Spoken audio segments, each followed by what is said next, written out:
Welcome to EQ Above IQ, Parenting with Emotional Intelligence and Healing the Inner Child. My name is Trina Casey, and I'm your host, and thank you for joining me again this week. Wow. There's so much going on. It took me a minute. I can't even pinpoint this week about what to start talking about, but the thing that is top of mind for me as a parent is the amount of mass shootings. It seems like every year I pop into this subject because every year it keeps happening.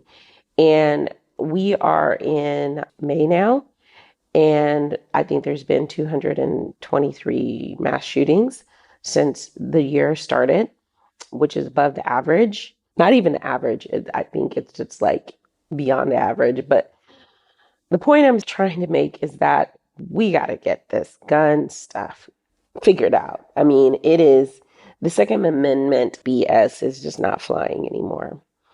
What I'm starting to see is that, and I've been seeing this for a long time, is just that we have an infrastructure that has been gaslighting us into thinking that they care about our children, but they don't care about our children. I will say it like I always say it. The education system is an indoctrination system. Basically, it's something that was modeled off of a war in Poland several decades ago. And, they saw that it worked to program the Polish into, I'm sighing because I'm just so exhausted at talking about this, but I'm going to talk about it anyway. Indoctrination is about telling and programming the people how to think, not to be critical thinkers, to be followers, to be fear-based, to be uneducated, because most of the education system that we are, or most of the stuff we learned in school actually is not really applicable to real life. So what are we doing? What are we doing? We're just making little micro systems, micro hegemony within the macro hegemony. And we're training our kids to be subservient, and we're training our kids to not think for themselves, and we're training our kids to be fear-based. We're training our kids to believe instead of inquiring, believe instead of knowing. It's just really frustrating. My son is 12. Education has always been a trauma because of bullying, both academically and racially motivated. My kid has ADHD, and it makes it a little bit harder, and it takes more repetition, it takes more support. And the system is not set up for that. And as we see, almost 50% of the population has ADHD, which, I've got a whole bunch of other words that could replace ADHD, which stands for attention deficit hyperactivity disorder. And there's so many other things that actually explain it far more accurately than ADHD, attention deficit hyperactivity disorder. I would say that it is acute depression caused by horrific oppression. There's all kinds of things. I just recently posted on LinkedIn about it because, I'm just really tired of this blaming everyone else for a system that is totally been just about 5% of the population controlling the other, which is basically essentially hegemony. And if you don't know what that word is, please look it up because it will save your life and it will give you a greater perspective about and why we are living the way that we do and why we're raising our kids the way that we do and how we can take steps to change that. There are some great people that I am working with and following that talk about, changing things. There's a big event going on in Colorado pretty soon and I think it's in October, or maybe it's sooner than that. I apologize to the organizers. I just can't. I got too many things in my head. But basically, we're putting the onus, as a Black mother, I've been shouting this for a long time. I think all melanated women have been shouting this for a long time. We need to get guns out of schools. We need to get better education. We need to get better support for ADHD and autism and ADD. I always liken it to avoidance of daily hegemonic dictatorship. That's a good acronym for ADHD. Or what about abuse derived from hegemonic despotism? Or how about acute depression from hegemonic delusion?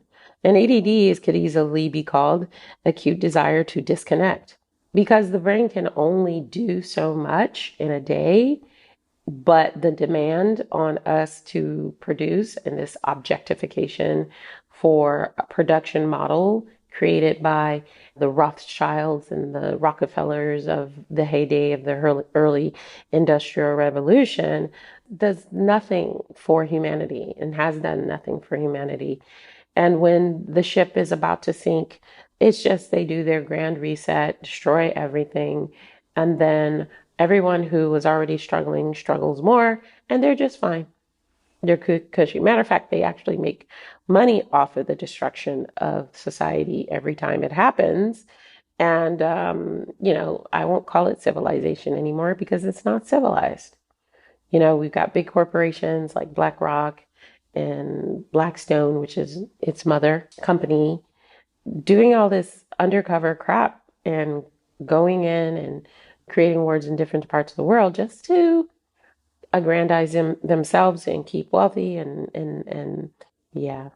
I know I've talked about this a few times on each episode, but the reason why I need everybody to know these truths is that that's the only way that we're going to actually shift out of the ideology and the understanding that we are just a part of a system that really doesn't care about us. I think about that song by Michael Jackson. All I want to say is they really don't care about us. And they're proving it all the time. So what do we have to do? We have to become more emotionally intelligent and we have to become more self-aware and we have to care about us. We have to have radical compassion for where we are. We have to stop blaming ourselves for the problems that we have and start looking at the macro causes, from even how we think has been programmed. We are programmed to even think a certain way about ourselves. And those of us who think outside of that box are quote unquote not normal, or there's something wrong with the people who are like, wait. This is not connecting. So as I coach people, I really want them to understand that a lot of the circumstances that they have been experienced, they did not create. They did not create this. And the moment we kind of give ourselves that radical compassion, we can start to heal. We will never heal until we start looking at the macro influences and the hegemony. We will not be able to raise our children differently. We will not be able to see that race and sex and all that kind of stuff, that division is just a construct in order to keep us from having peace, keep us from coming together in unity to push up against 5% of the population who controls almost all of the wealth. I just learned about another family in Europe called the Wallenbergs. Yeah, they basically own all of Europe and had no clue who they were. See, people, we need to educate ourselves constantly. We need to know that your neuroplasticity is, you can learn until you're 100 years old. Don't believe those lies. I mean, we have to go even back and reconstruct what science is, what spirituality, what all this stuff is again, because it's not disconnected. It's all interconnected. Disconnection creates an opportunity for profit. So you make your little niche, and then all of a sudden you got niche marketing, you got all this stuff, and you got people believing things that are not true. I was watching a documentary the other day, which I constantly do. I watch and read educational stuff. I'm not interested in the current media cycle that's constantly going. I pop in once in a while and watch Democracy Now! Actually, I only watch their weekly recap just to see, because I like Democracy Now! Because they don't give opinion. They just give you what happened. And then you can connect the pieces of the puzzle if you have enough knowledge and education about the subject. And then if you don't, go look it up. Go find different resources. Never read just one. I always say I read the top 10 and then I take from the top 10 the truth. Because I also think that we have universal truth that is encoded in our DNA, that we have ancestors after ancestors that passed on wisdom. So I'm reading this book by Gabor Mate and his son Daniel Mate called The Myth of Normal: Trauma, Illness, and Healing in a Toxic Culture. And I would just about peed my pants. I was like, finally! I'm not a huge fan of mainstream psychology, which I will say over and over again because I feel like it's just a part of the gaslight in order to oppress people at this point. And I think more and more mainstream psychologists and people who are studying the field of psychology are starting to see this. If you have a very small sphere of interest or bubble of interest, you will not really get the full picture of our existence on this planet. So be curious, stay curious, and always read. So I started listening to the book, and, he basically has said what I've been saying for the last 15 years. Little old me, little non important me, have come to a lot of these conclusions long before this book was written. But it was really affirming that this person who was born in the 1940s, who had gone through the wars, who is Jewish, Polish Jew, who has suffered major trauma, has finally come to the realization after practicing as a medical doctor and a psychiatrist or psychologist that, yeah, the problem is not us. Mm? It's the culture. And the culture was built this way on purpose. I'll go back to indoctrinating our kids into an education system of lives so that they can feel a certain way about themselves. And as a mother of a melanated child who's half pale scale and half melanated, you know, it's really vital for me for him to learn to love himself through my trauma, through his father's trauma. I'm constantly trying to reinforce that. But the point is that I really want my child to understand that his mental well-being is above mine. And if I cause some distress or trauma, we need to talk about it. We need to work it out. I need to take accountability. Where did that come from? Where did that comment? We just had an interesting conversation about shut up. And I spent most of his life saying, can you please be quiet? Not really understanding the ADHD at that time, but I get really hyper focused doing work or doing anything actually.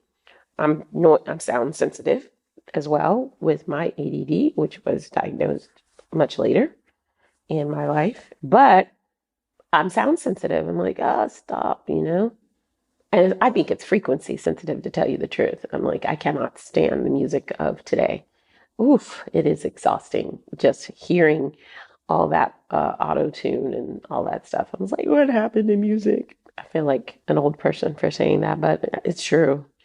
The frequency is not the same music as it was when it was on records. And yeah, I can still remember all that. So my point is this.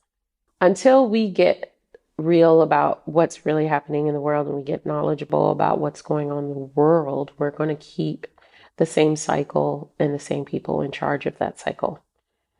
Don't get me started on AI.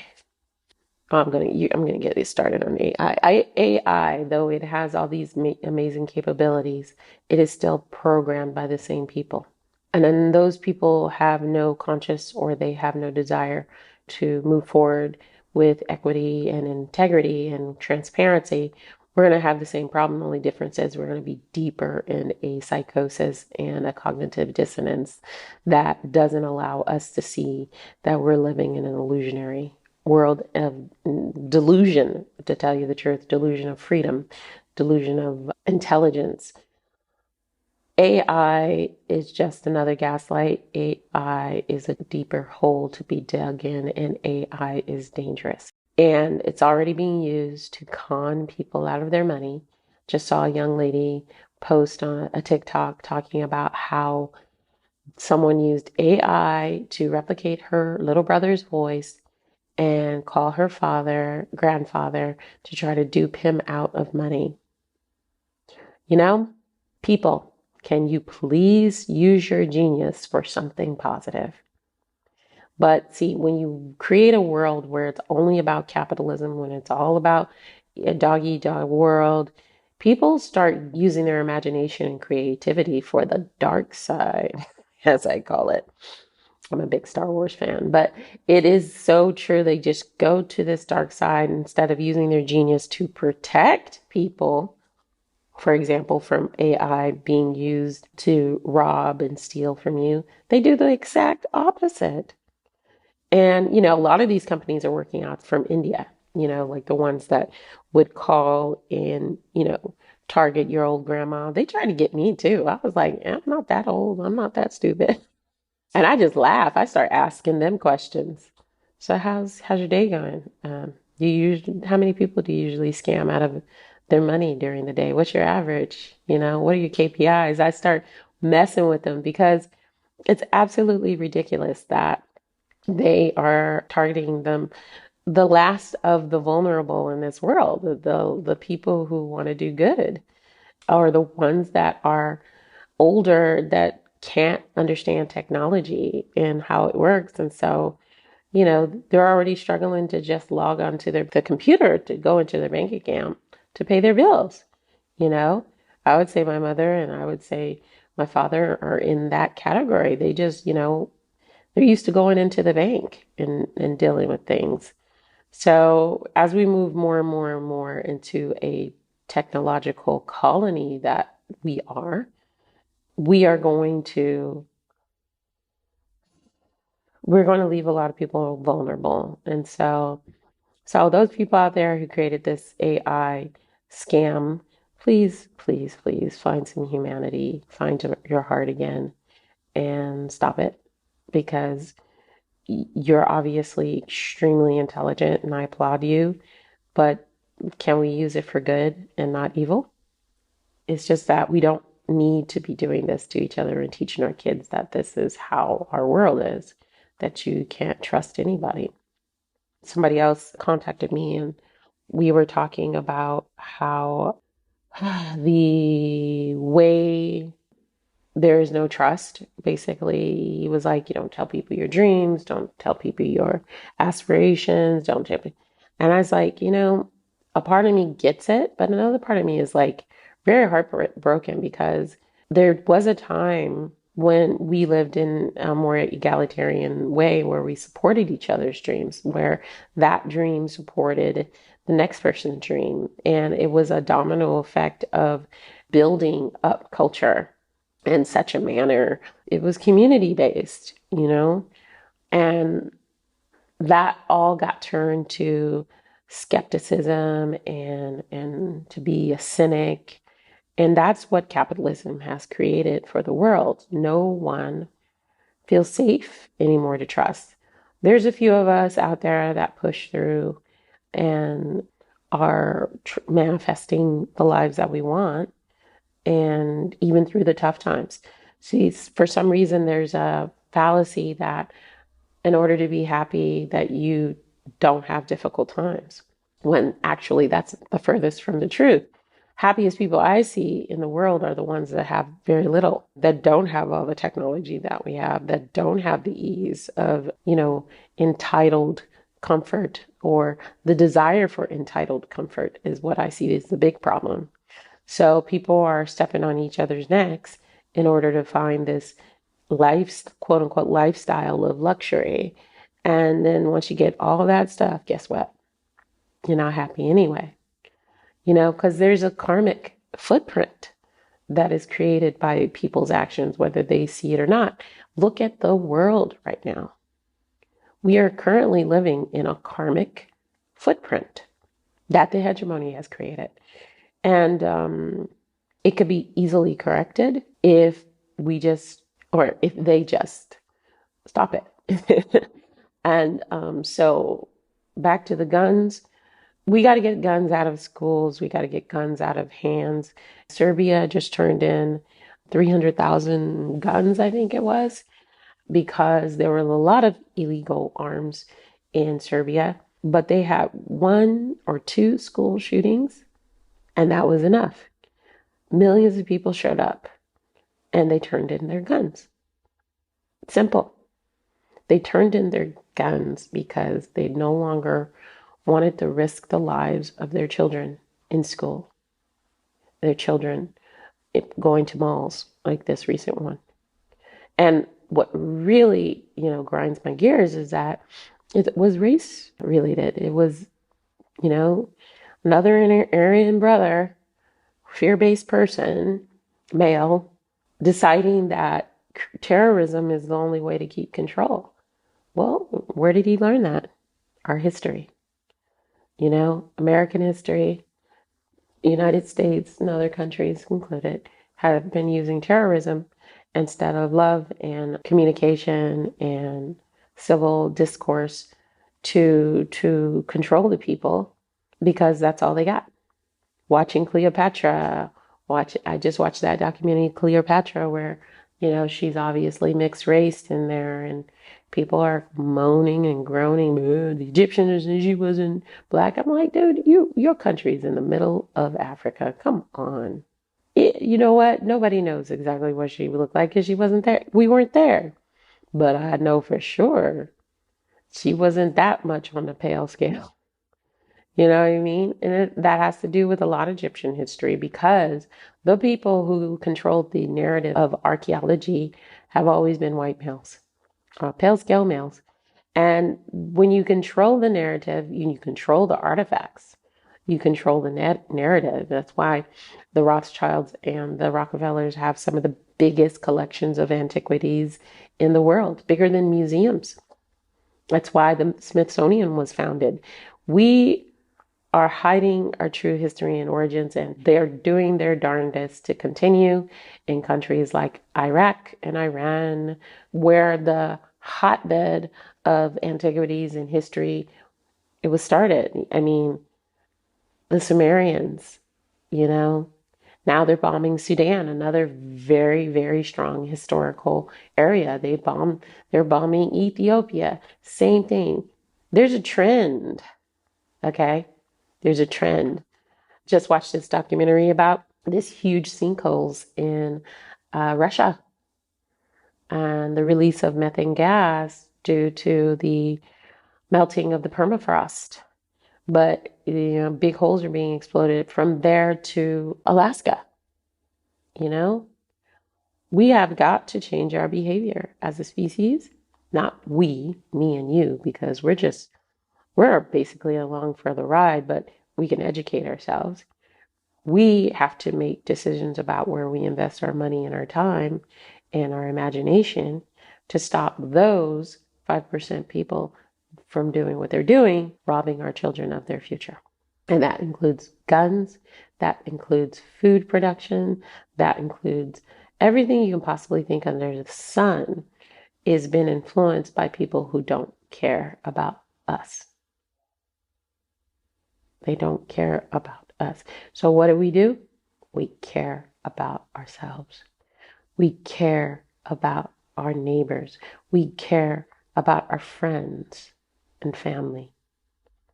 And I know a lot of families, including my own, have been fractured by this system of oppression, by the hegemony. And guess what? My door is always open for my friends and my family, but I'm not going back to sleep.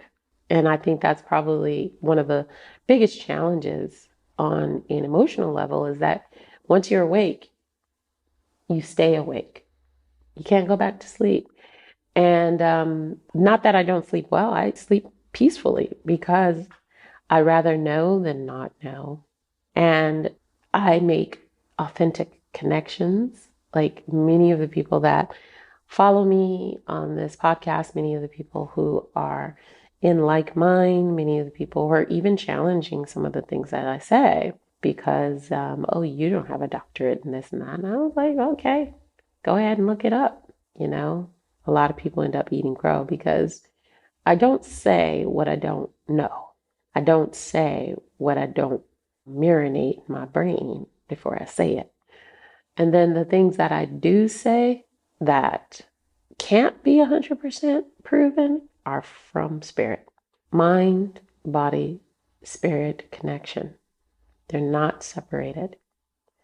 And when we get to this integrated or integral system that needs to be in place, we'll all be a lot more peaceful and we'll all be a lot healthier and happier. So let's get gun control out of the conversation. It should be common sense at this point. And the more that we see people not passing legislation, we see what their agenda is. Okay? Just be aware. Be aware. Choose wisely. And if you can, organize. And there's people out there organizing right now. And so I applaud you. I support you. And please, please, please, please go support this podcast by subscribing and going to thisreallifebooks.com. You can subscribe to this podcast by clicking the link under the podcast and do it monthly, weekly. You can also click on the link in Anchor, and you can click in the link in Spotify, all of them. And I'm also an artist. I've been for a very long time. So I'm creative on all levels. I have some children's books that you can check out at thisreallifebooks.com. And then you can also, I created a clothing line called Gentle Reminders that reminds us parents who are in survival mode to find ways to reconnect with our kids and make sure that they are emotionally intelligent and remind us that the way we are, they're our mirrors and they see what we do and they learn respect from our respect, things like that. And also, finally, I have a website displaying my artwork called Ascension Beings of Light. That's going to be in the links here for the information, where I am creating digital art. I have been for a while. Finally honed a lot of my Adobe skill set. And it's something that I do to relax, but it's also a reflection of my spiritual beliefs of our interstellar and collective connection. So go to thisreallifebooks.com, find any way that you can to support this podcast, because every little bit helps me support my son as a single mom. It also, share it, spread the message about the Grand Awakening, because we are on this path. And if we use EQ above IQ and heal our inner child, we are going to have a much better world. Anyways, thank you for listening and have a blessed day.